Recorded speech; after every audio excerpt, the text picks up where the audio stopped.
कि हमको हाथी वाला बटन, और तुमको भी आना चाहिए। हमको हाथी वाला बटन दबाना आया है, अरे अब तो बहुजन का जमाना आया है। मेरे को आप कह रहे हैं वोट डालने के लिए, मैं तो दिल्ली से हूँ, मैं वोट कहाँ डालूंगी यहाँ? तो अपने सगे संबंधियों को तो बोल सकती है ना। तो मतलब आप मुझसे भी प्रचार करवाएंगे अब? तो इस वक्त आगरा में मौजूद हैं हम, जहाँ से अभी बसपा सुप्रीमो जो यहाँ भीड़ आई थी, जो जनता थी, उनको संबोधित करके यहाँ से निकली हैं। और जितने भी लोग यहाँ मौजूद हैं सभी अपना समर्थन जताने आए थे बहुजन समाज पार्टी को, बहन मायावती को। और हमारे साथ एक और शख्स हैं जिन्होंने अपना समर्थन जताने के लिए अपनी आवाज़ का सहारा लिया है। आपका नाम? मेरा नाम है एडवोकेट गुड्डू बौद्ध। अच्छा, एडवोकेट हैं आप? जी जी जी। अच्छा, यहीं आगरा में? हाँ, अभी मैंने लॉ अपना फाइनल किया है, एग्जाम दिए तो अभी हो गया। अच्छा जी। तो लॉ फाइनल किया है आपने और अब बहन जी की सरकार की उम्मीद कर रहे हैं? जी बिल्कुल कर रहा हूँ, मैं नहीं कर रहा हूँ, यूपी की जनता कर रही है। अगर पिछले 15 साल के इतिहास को देखा जाए तो जनता ने बहन जी की भी सरकार देख ली 2007 से 12 तक, 12 के बाद 2017 तक अखिलेश की भी देख ली और अब भाजपा की भी देख ली।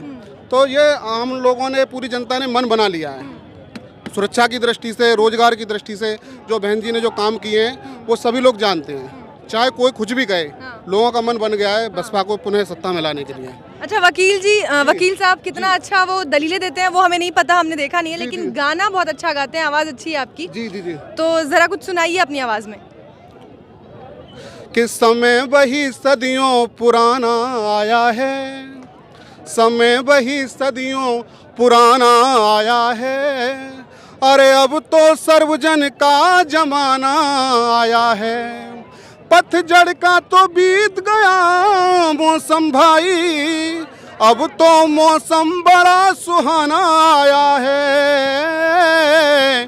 समय वही सदियों पुराना आया है, अरे अब तो सर्वजन का जमाना आया है।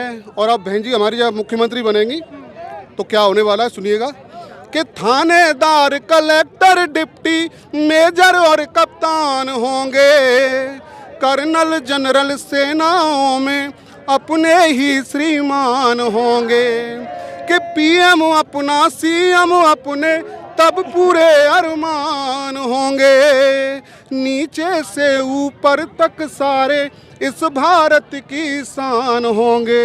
क्यों होंगे मालूम है? कि हमको हाथी वाला बटन, और तुमको भी आना चाहिए। हमको हाथी वाला बटन दबाना आया है, अरे अब तो बहुजन का जमाना आया है। और ये सब लोग हैं ना, ये जो ताली बजा रहे हैं, ये शान है बहुजन समाज की। ये भी कह रहे हैं कि देख लिए हैं सारे अब बसपा की बारी है। हाँ, देख लिए हैं सारे अब बसपा की बारी है, अरे यूपी के तख्ते को अपनाने की तैयारी है। और भीम मिशन से सीख ली हमने ये होशियारी है, सब तालों को खोले सत्ता ऐसी चाबी है, कि राजा हमको भी सरकार बनाना आया है, राजा हमको भी सरकार बनाना आया है, अरे अब तो सर्वजन का जमाना आया है। और ये तो हो गया, आपने बहन जी की सरकार जब आएगी तो किस तरीके की व्यवस्था होगी उसकी बात कर दी। इस वक्त जो सरकार है उसकी व्यवस्था पे कुछ है आपके पास? इस वक्त जो सरकार है उस पर क्या व्यवस्था होनी चाहिए? यहाँ हम लोग रोजगार के लिए लड़ रहे हैं, सुरक्षा के लिए लड़ रहे हैं, यहाँ किसको कौन गाना आ रहा है बताइए? ऐसे माहौल में यहाँ गाने लायक कुछ नहीं है। ये तो बस बहन जी के आगमन की अब आहट सुहाट चारों तरफ दिखाई दे रही है। आपको हो रही है ना? हो रही? मेरे को आप कह रहे हैं वोट डालने के लिए, मैं तो दिल्ली से हूँ, मैं वोट कहाँ डालूंगी यहाँ? तो अपने सगे संबंधियों को तो बोल सकती है ना। तो मतलब आप मुझसे भी प्रचार करवाएंगे अब? वैसे तो सभी लोग जानते ही हैं कि इस समय शायद आप भी महसूस कर रही होंगी कि यूपी में जो यहाँ निरंकुश सरकार का जो तानाशाह रवैया है सभी लोग देख रहे हैं। बहन जी की सरकार में वो क्या खास बातें हैं जो इस वक्त योगी आदित्यनाथ की सरकार में आपको बिल्कुल नहीं लगती? बहन जी की सरकार में जिस तरह से ये यहाँ जैसे घटनाएं हो रही हैं, अभी देखा होगा आपने कि जो बिकरू कांड जो हुआ था, और जो आरोपी को अरेस्ट किया, फिर जिस हिसाब से उसको संविधान के आधार पे उसको सज़ा मिलनी चाहिए थी, उन्होंने रास्ते में ही उसका एनकाउंटर कर दिया। यहाँ आसपास कई जिलों में पुलिस कस्टडियों में, जैसे इन 5 सालों में जिस तरह से अपराधियों जो भी यहाँ पकड़े जाते हैं उनको मार दिया जाता है, इस तरह की घटना बहन जी की सरकार में नहीं थी। आज यहाँ से संबोधन कर रही थी जब बहन जी, तब भी उन्होंने कहा कि जितने भी जो मासूम लोग हैं या जो जिन्हें फंसाया गया है और जिन्हें जेलों में बंद किया गया है उन्हें निकालेंगे और जो वास्तविक तौर पे वहाँ होने चाहिए उनको वहाँ पहुँचाने का काम करेंगे। इशारा किस ओर था उनका? उनका इशारा यही था कि जो इस समय जो इन 5 सालों में जिस तरह से क्राइम बढ़ा, बेकसूरों को मारा गया, SC/ST एक्ट में लोगों को बेगुनाह तरीके से फंसा दिया गया, तो उनका ध्यान पूरी तरह से, उनकी पिक्चर क्लियर है। जो लोग बेगुनाह के रूप में जो सज़ा काट रहे हैं उनको न्याय दिलाना ही दिलाना है, प्लस लोग जो बेरोजगार हैं उनको रोजगार भी दिलाना है। उनका पूरा ध्यान ये है कि जो यूपी की जनता ने जो 15 सालों में जो देख लिया, उनका ध्यान वही है कि लोगों को ध्यान केंद्रित करना और पुनः बहन जी को सत्ता में लाना। मीडिया से भी काफ़ी नाखुश लग रही थी, उन्होंने मीडिया पर भी काफ़ी कुछ कहा कि मीडिया जो है उन्होंने जो कुछ भी दिखाया उस पर भरोसा ना करें। तो मीडिया तो मैडम इस बार आपको देख ही लिया है कि कई बार मीडिया का जो एक सौतेला व्यवहार रहता है, बहन जी जिस कम्युनिटी की हैं तो बहन जी को लेकर के मीडिया सौतेला व्यवहार शुरू से ही करता रहा है।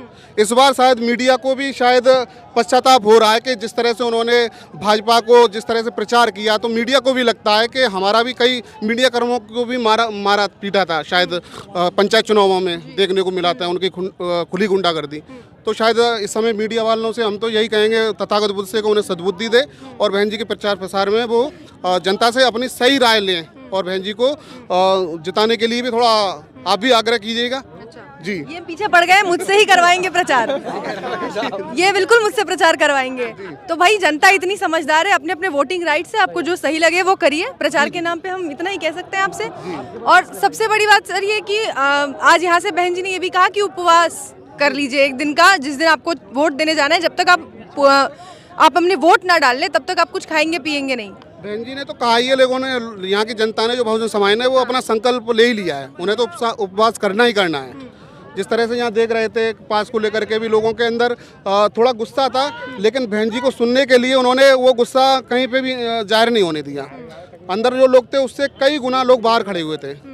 तो बहन जी को लेकर के सभी लोगों ने, जनता ने मूड बना लिया है कि बहन जी को पुनः सत्ता में वापसी लाना ही लाना है। अब तक कोई चुनावी रैली नहीं हुई थी बहन जी की, आज ये पहली चुनावी रैली है। इस रैली से आपको क्या लगता है कि अब क्या जो मीडिया में दिखाया जा रहा था उसकी तस्वीर भी बदलेगी? नहीं, मीडिया बंधुओं का भी अब थोड़ा, मुझे फिर दोबारा मैं कह रहा हूँ कि मीडिया वालों को भी अब पश्चाताप होने लगा है कि जो बहन जी ने जो सम्मान दिया मीडिया को, कभी किसी के साथ कोई बर्ताव ऐसा अभद्र व्यवहार नहीं हुआ था जो इन 10 सालों के इतिहास में जो हुआ, चाहे वो अखिलेश सरकार रही हो या भाजपा सरकार रही हो। क्योंकि मीडिया वाले भी कोई ये नहीं कि उन्हें कुदरत ने अलग भेजा हो, वो भी अपने ही आदमी हैं, वो भी इंसान ही हैं।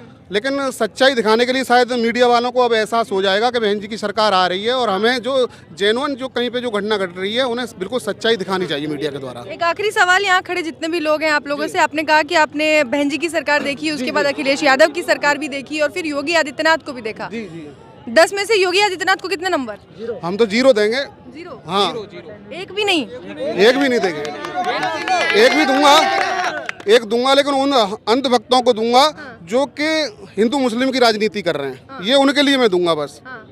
तो उनके लिए 1 नंबर किस बात के? उनके लिए यही दूंगा कि शायद उन्हें उनके दिमाग में इस बार थोड़ा सुधर जाएं, थोड़ा बहुत तो उनका उत्साहवर्धन करना चाहिए ना। 0 देंगे तो फिर वो नेगेटिव और हो जाएंगे।